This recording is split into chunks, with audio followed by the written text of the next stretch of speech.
And we are Continue. We are live. Here we are. My name is Uri Schneider, and I am so excited to be back with Transcending Stuttering, the podcast. I haven't had a conversation like this in a few days, and it feels like I didn't drink my milk or something like that. Like I'm missing these conversations, and this morning it's like a super vitamin to have this conversation with Raiani Sibien.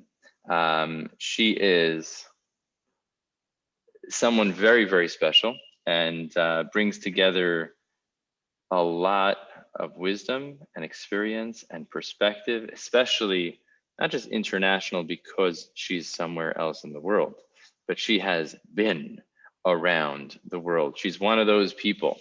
And so her life experience and her travels and the different things she's involved in are super exciting. I'm super excited to share this with you. Also inviting everybody to check out lots of free events. We're experimenting with a new platform called Luma. So you could check out Luma, lu.ma, that's M like monster, Luma, lu.ma/transcending stuttering. And we have now some in-person events coming up in New York and in New Jersey and other places, and also, of course, more on Zoom and on Clubhouse. And without further ado, it is a big pleasure and honor to welcome Raiani. Hi, Raiani. That's correct. Thank you, Uri, so much for inviting me today. Thank you. It's a pleasure to be here today. So thank you so much. Thank you. Tell us, my first question is always, what's something you would wish people should know about you? Well, I would say that I was born and raised in Brazil, but I am also like Italian, so I have dual nationality. And that I'm currently living in Belgium, in the rainy city of Brussels.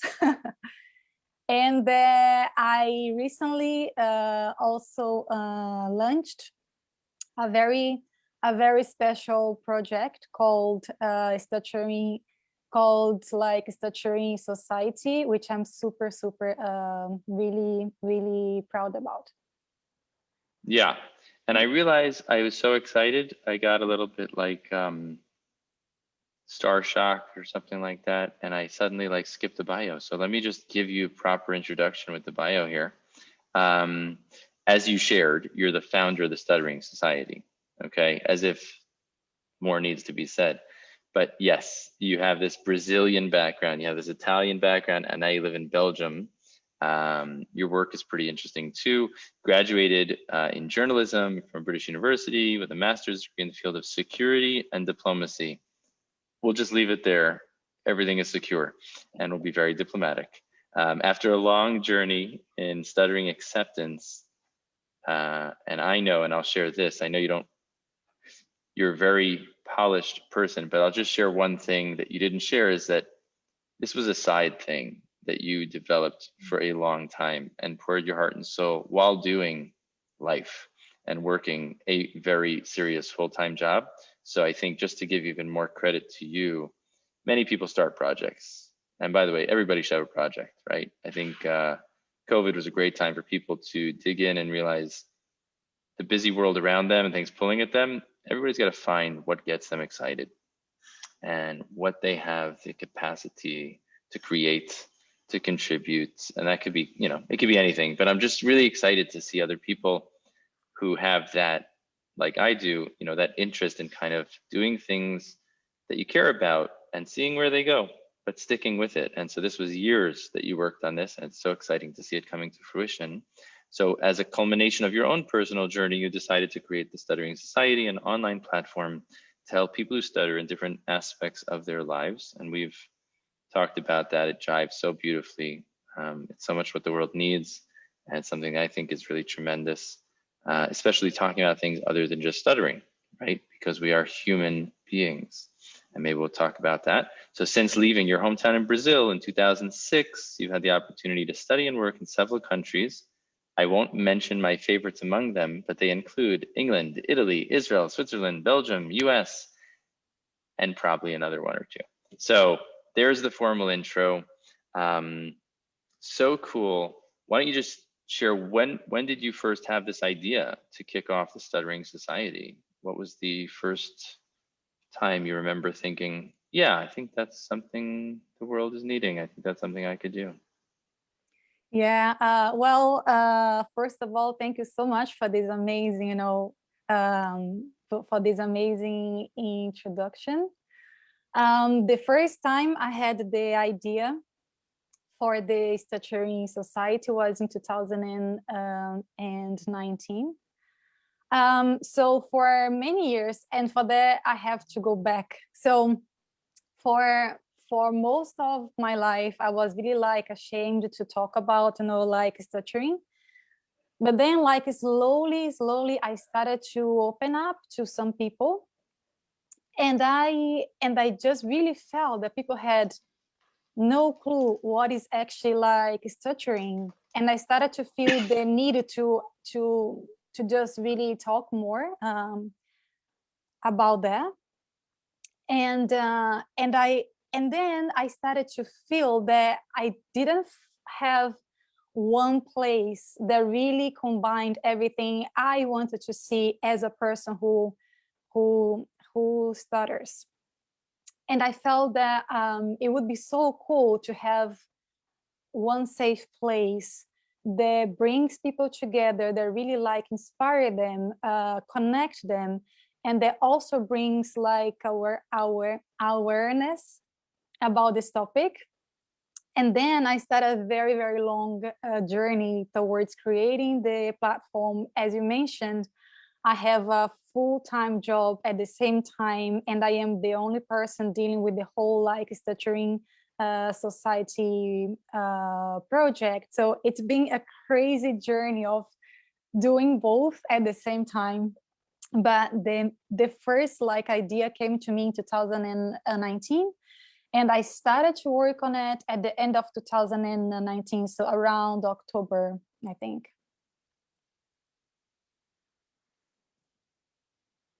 Wow. So when you went through your journey, what were some of the turning points or opportunities or experiences or people that were door openers for you? Because I would imagine it's interesting just to hear from different people around the world what was a page turner for them and who opened the door for you. And I think also that often helps us identify, where you're at today and what matters to you because of your experience and your journey. So maybe bring us back to perhaps, the title you chose, From the Shadow to the Light, maybe a taste of what it was like in the shadows, and then what brought you into the light, and who or what were some of those important moments or people? That's a great question. Thank you, Uri. Well, I have to go back a long time, maybe. Many people don't know, but I'm also like a singer, songwriter, and I have 2 albums. And yeah. How would they know if it's not in the bio? And I never mentioned that usually. Listen, I'm gonna pull out so many things about you that you haven't yet been willing to share. But as I said at the beginning, there's so much more to you than just the bio, and everybody's in for a big treat. And I think I'll just say, I think as much as the intersectionality of our identities makes us more dimensional, right? Like 3-dimensional human beings, different experiences, hobbies, interests. We think on a resume, all they want to hear about is like where we worked, right? But I think even stuttering can be added to one's resume as a source of courage, as a source of, I've been battle tested.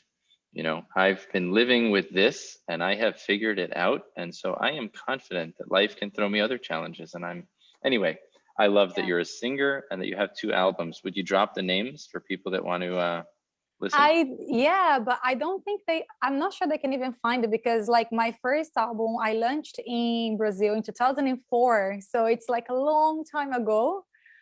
I had a baby voice, not that much, but and then my second one I launched, it was actually released in Italy in 2010.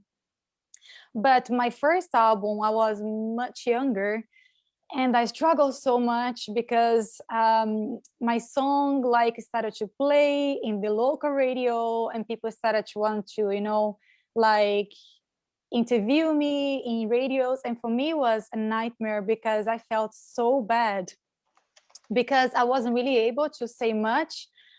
And people didn't know because I constantly tried to hide. I have a speech impediment, and my pauses, people just thought like, oh, she doesn't know what to say, or maybe she doesn't have that much to say. And I really tried my best to hide I stutter. And I suffered so much because every time I felt really like defeated. I felt humiliated. I felt defeated. I felt like I had so much more to say, but I kept it to myself. And I always tried to shorten up my sentences just because I felt it was so hard to get some words out. And the more tense I was, the worse I felt. And then it's a combination of things. So I remember once I was invited to sing, and I didn't know there would have been a live like interview, you know, with every guest singer. So when I go there, the first thing I see is that people interviewing me, and I was caught really like off guard. And I remember they asked me a simple question, and I could barely say 2 to 3 words. And then they just realized that I wasn't really saying much. So they just really cut it short and say, thank you so much, Raiani, da, da, da. And that day I felt like, my gosh, I don't want to sing.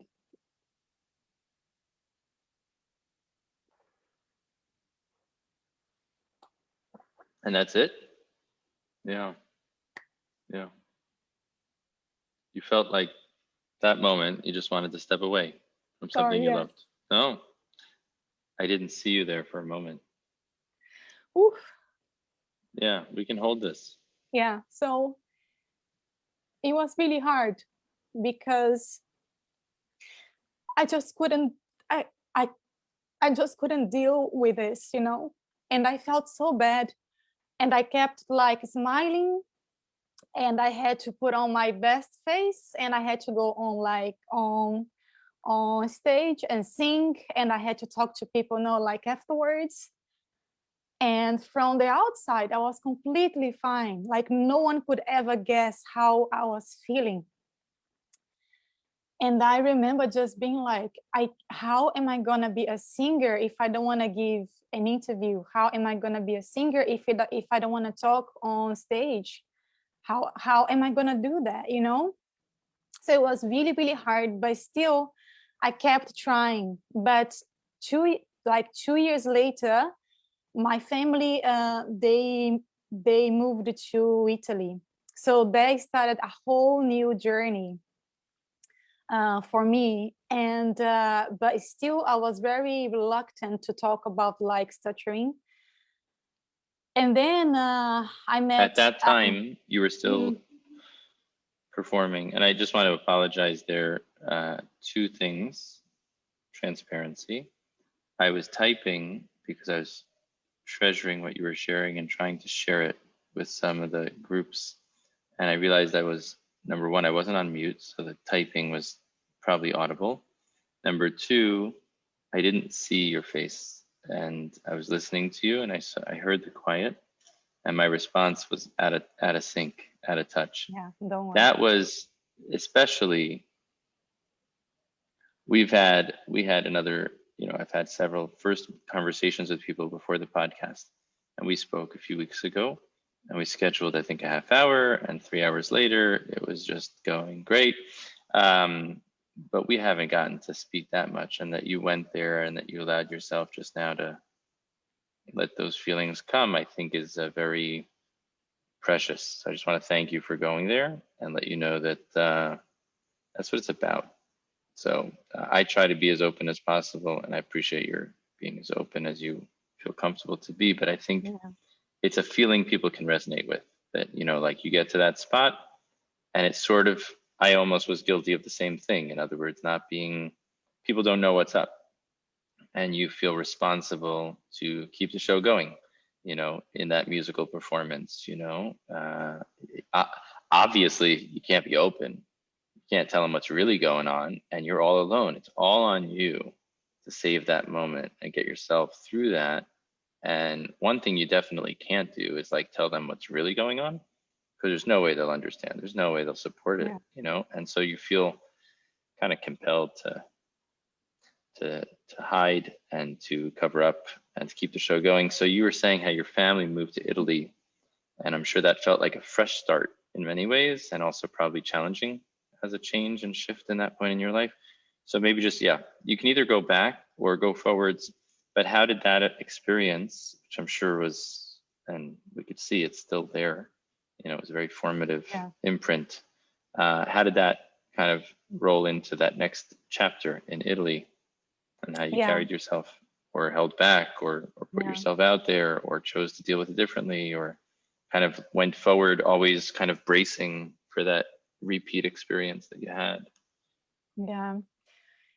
So so when we moved to Italy, a whole new chapter like started, and I had to learn a new language. I didn't know like Italian. I knew zero Italian, zero English, only Portuguese. So I was like, okay, what do I do now? And but it was a little bit difficult, leaving everything and moving to a whole new place where you don't know the culture, the language, the people.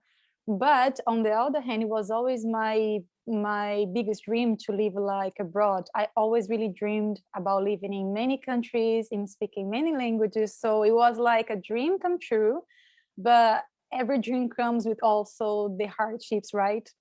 So it was really nice, but I realized that I tend to have more blocks in Italian. I don't know why. I am fluent in Italian, but for some reason I feel like it's a little bit harder for me to get the words out.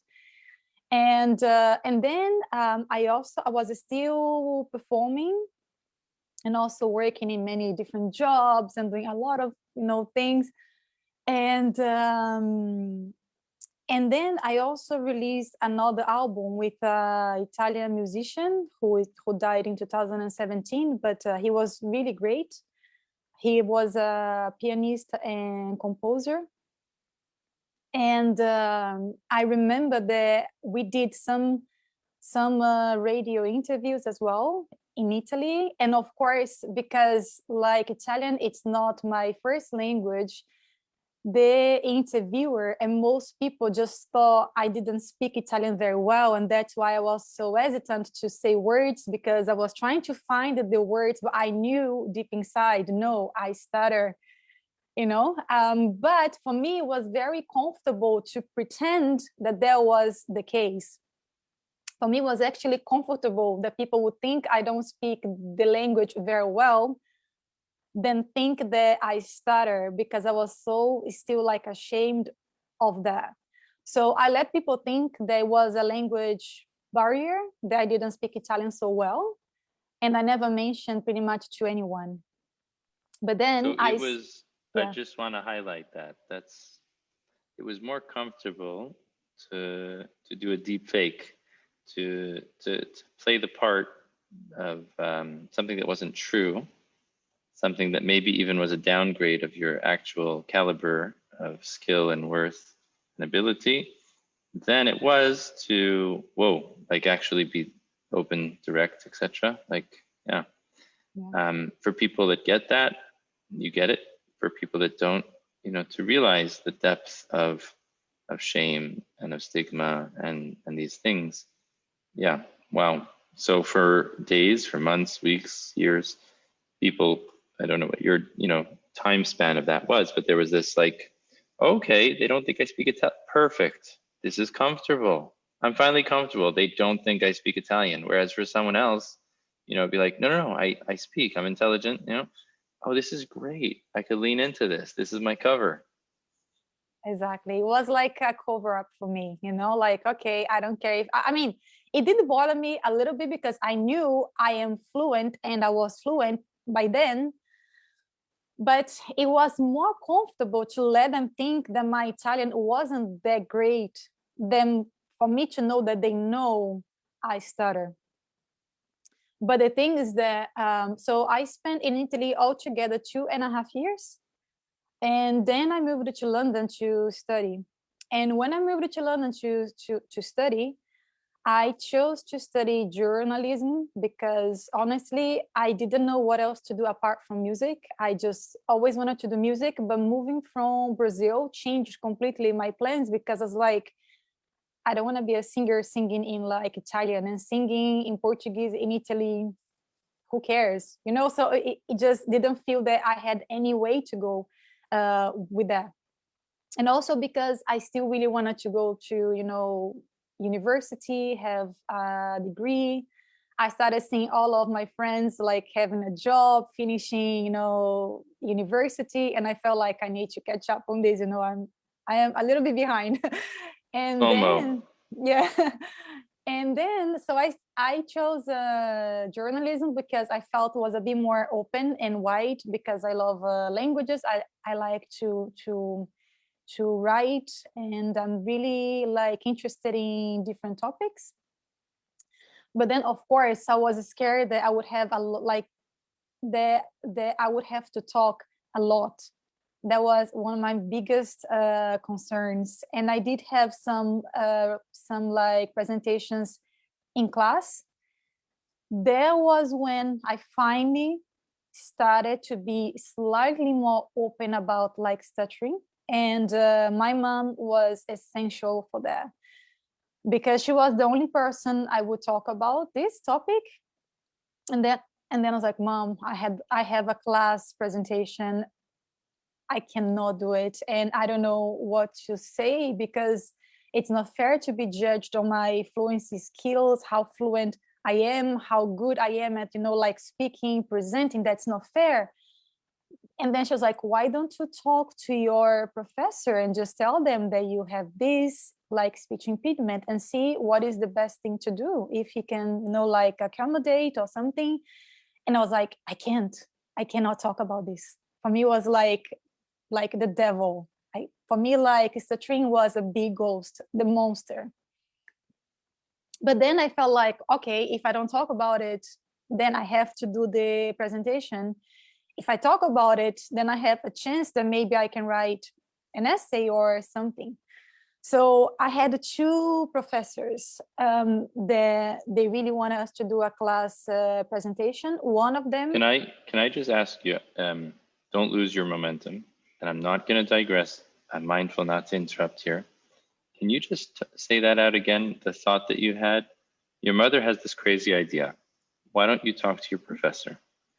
That was not something you had thought of, and that wasn't something you were leaning into. And then you just formulated it. And I just was, if you could just say again, kind of like, what was the upside? What was the downside? How you kind of thought that through and then chose to go forward from there? Yeah. So I just thought like, what are the options? If I don't talk to my professor, I have to do the class presentation. If I talk to my professor, I have a chance that maybe we can negotiate, accommodate, and it's going to be a win-win for both of us. You know, like I'll feel more comfortable that at least he knows, she knows, and maybe I can write an essay or something. I So love there that. was, yeah. Win-win. I love that. We're going to come back to that. So what happened next? What happened? So two professors, one told me, he was like, thank you so much for sharing, but I still wanted you to do a class presentation.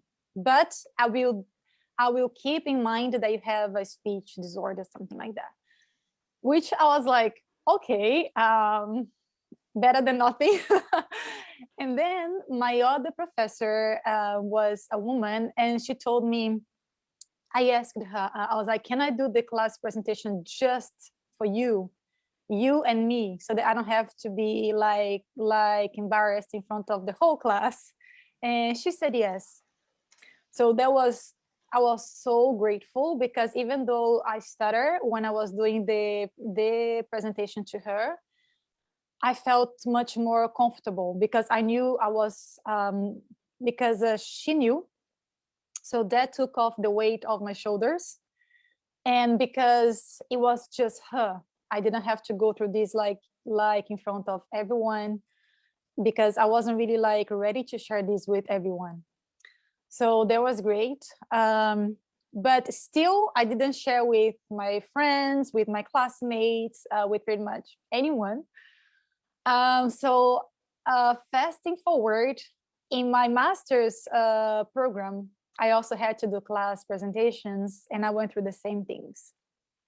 So I spoke to my professors again in private, and they allowed me to write an essay rather than doing a class presentation. But I didn't share with my classmates. So I guess probably my classmates never really understood why I was never presenting in class. And many times these were like group presentations. And I was always like not part of any group presentation. I would just tell them that I spoke to the professor to write an essay because I really like struggle to do a presentation, but I never shared I stutter. So most people say, oh yeah, me too. I get so nervous, it's so difficult. But actually my case was a bit beyond that.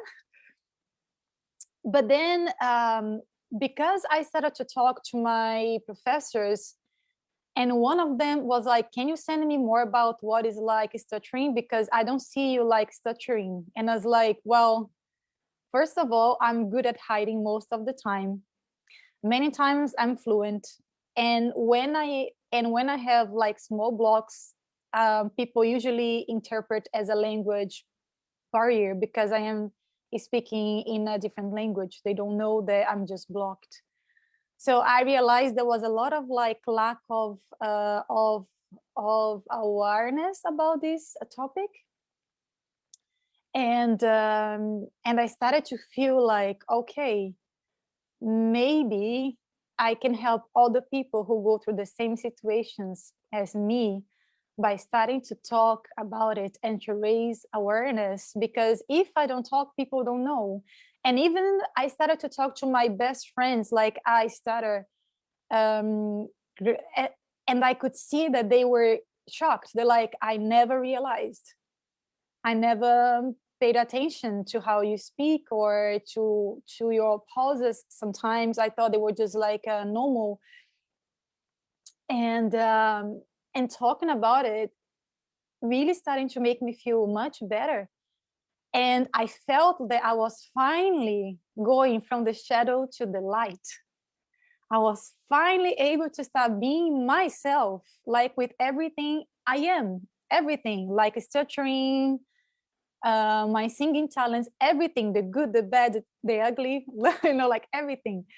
And that for me was extremely like important, to start realizing that stuttering does not define me. And if people think less of me because of that, it's their problem, it's not mine. But I feel like when I tell people I stutter with confidence, I feel that people also respect more the fact that I stutter, and that makes me feel more confident about who I am in general.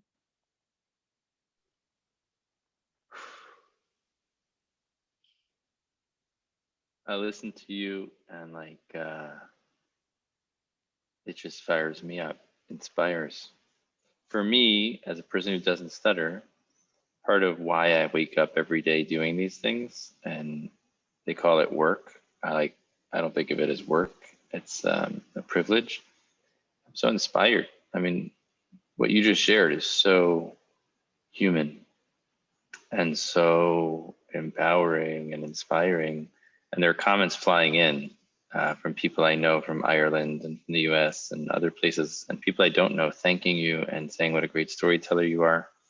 And I'm sure they want me to just let you keep talking. So I'm going to try to be very deliberate, not to take more time in the words, but to really, give you the most of the time. I loved what you said there at the end, that opening up about your stuttering, it wasn't just like a sigh of relief about stuttering, but suddenly other areas lit up brighter.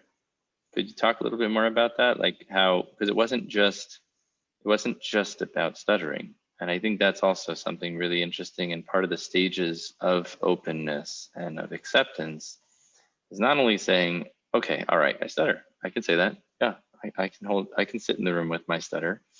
But then there's a level that you talked about where feeling just like a light bulb where you can set the dimmer, you know, you can go from off to just a little bit on, and then you could slide it on even more and slide it on even more. It sounds like for you, and I know this to be true for many people, other parts of life started to brighten up and you felt like you were living more full voltage.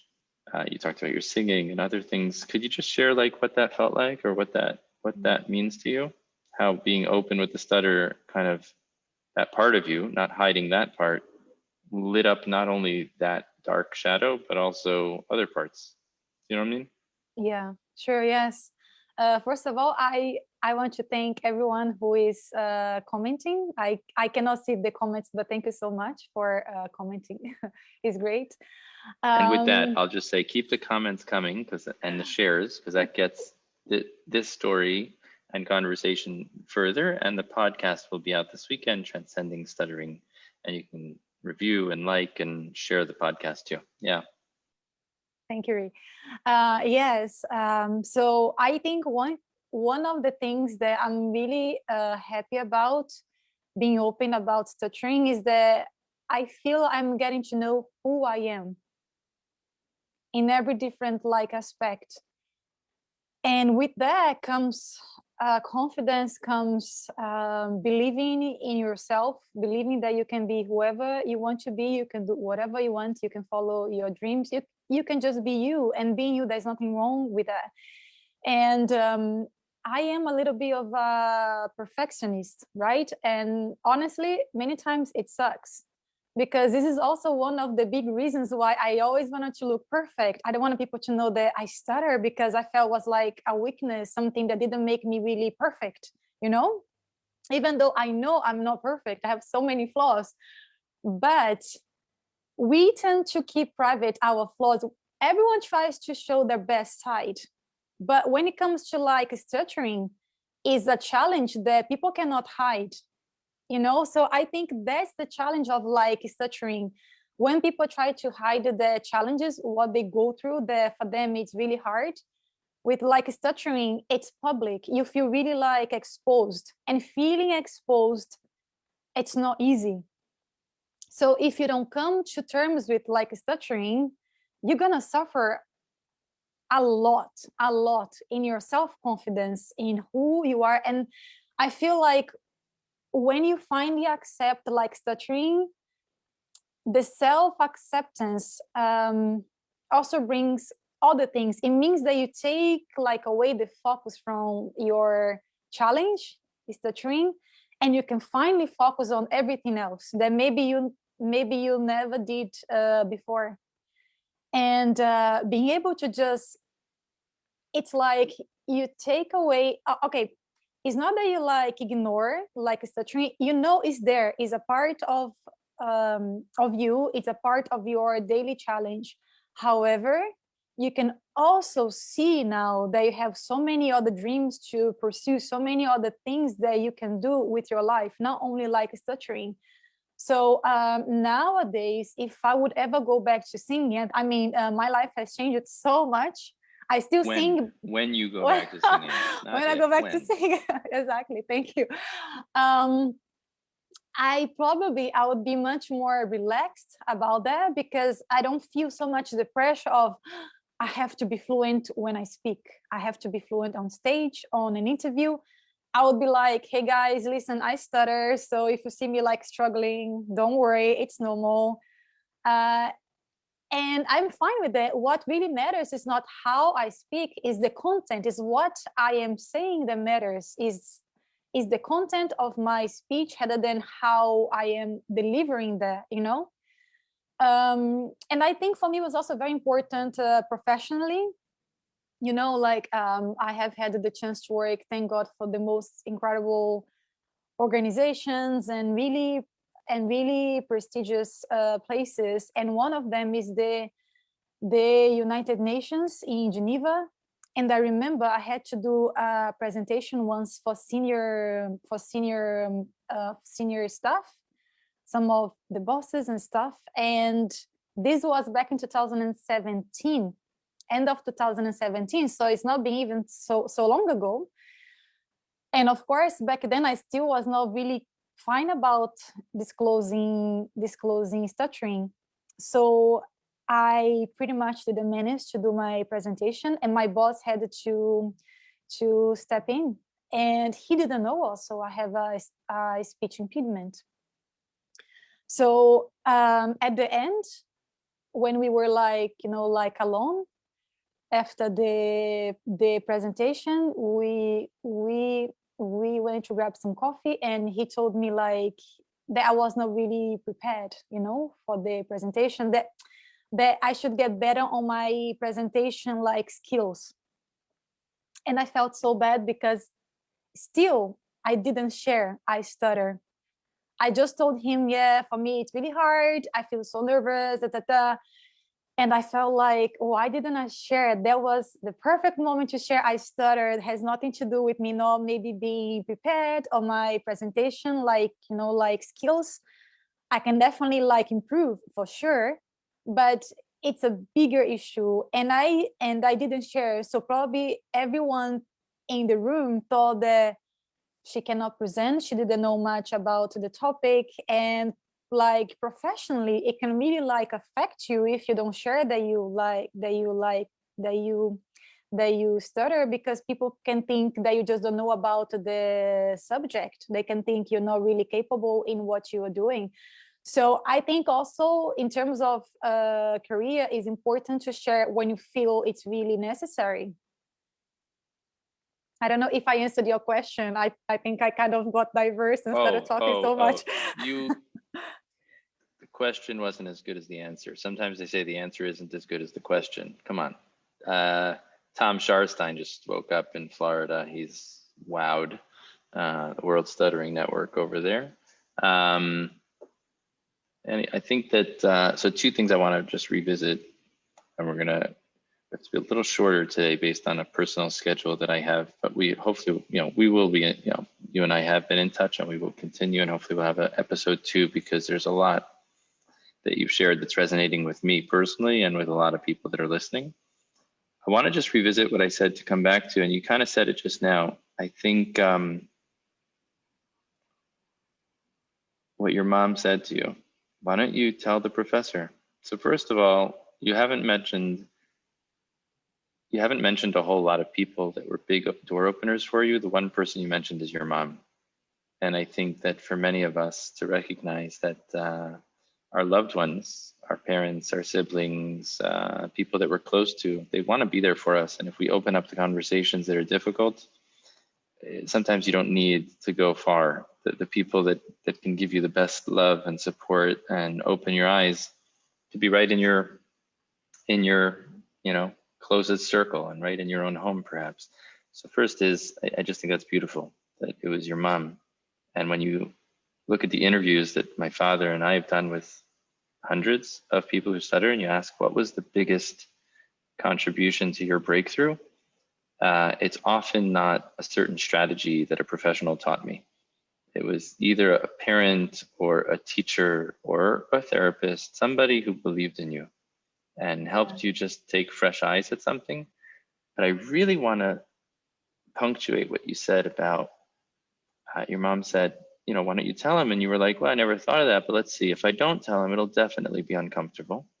If I do tell him, there's a chance it could open up and be a win-win. It could go less desirably, but it could be a win-win.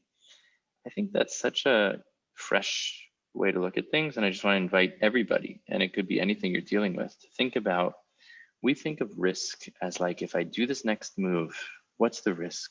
I'm going to expose myself, and that could be scary. And they might see me for who I am, and they might not like who I am, and they might not give me the job. They might fire me. They might take away that responsibility, or it might go really well.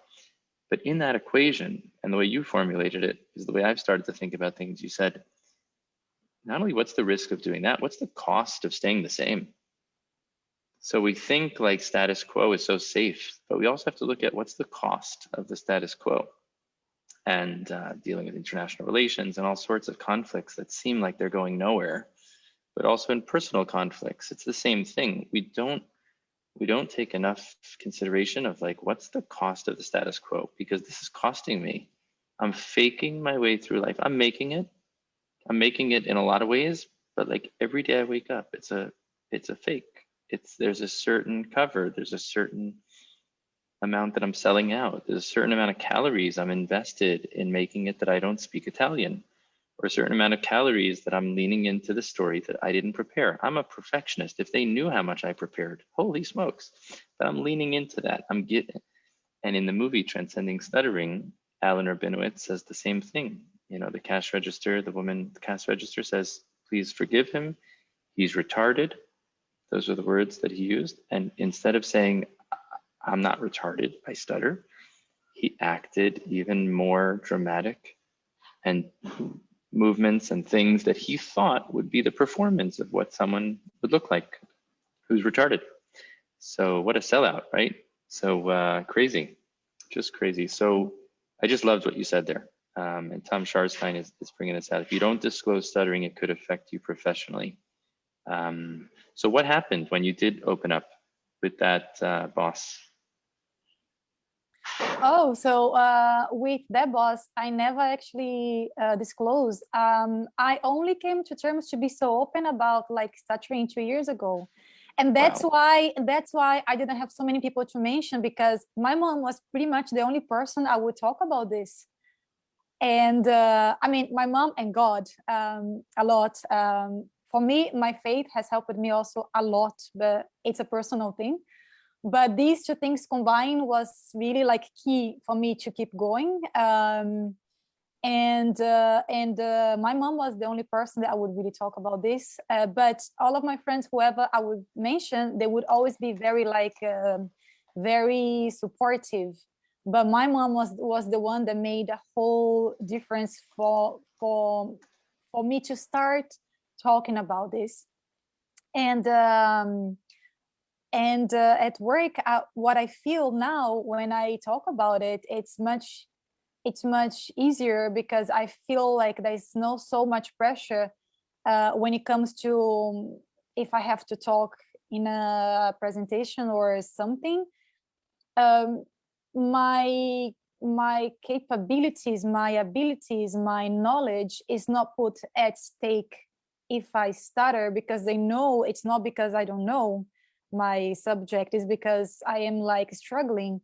So I think it's very important that people know, and to also like, you know, like educate people, because many times they could think that speech disorder, it's something related to someone's intellectual capabilities, and that has nothing to do with that. So I think it's good to also like educate people like a little bit more about stuttering, and let them know that it doesn't really like affect you as a professional. On the contrary, sometimes we actually do more to compensate, you know, because we feel like maybe we need to do more because we stutter, so maybe we feel that we lack something, so we sometimes compensate.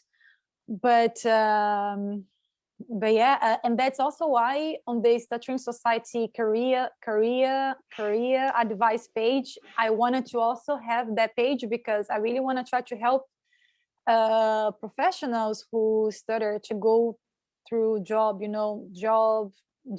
interviews, and what is the best way to like approach stuttering if you're going to a job interview, if you are at work and maybe you got you have been promoted and you are like scared of how do you deal with your like stuttering if you are in a position of that you maybe have to talk a lot. So all of these things. So yeah. Well, I won't put you on the spot this second to schedule our next follow-up, but there will be part 2, and for a few reasons. And I think Stephen Green, our friend in Ireland, nailed it. there are superheroes in the Marvel universe, and then there are superheroes in our real world lives, and you're definitely one of those superheroes. You know, I want to make a poster for my wall of like inspiring humans, and you'd be right up there with some other awesome people. This conversation has been totally amazing. I hope that we'll take the next step. We'll have more conversations. We'll have part 2, just like a good superhero movie, you know, part 1, part 2. See how you're going to rock the world, keep changing the world. And if you're enjoying this conversation and others, check out the Transcending Stuttering podcast, share it, and definitely check out what Raiani is doing with the Stuttering Society. And I thank you all for taking the time to listen and wish you a great, great day. Thank you, Uri. Thank you so much. And thank you for everyone who is watching us now. Thank you so much, Uri, for your time and for listening to me, to my story. Well, it's a story worth listening to. Thanks for sharing.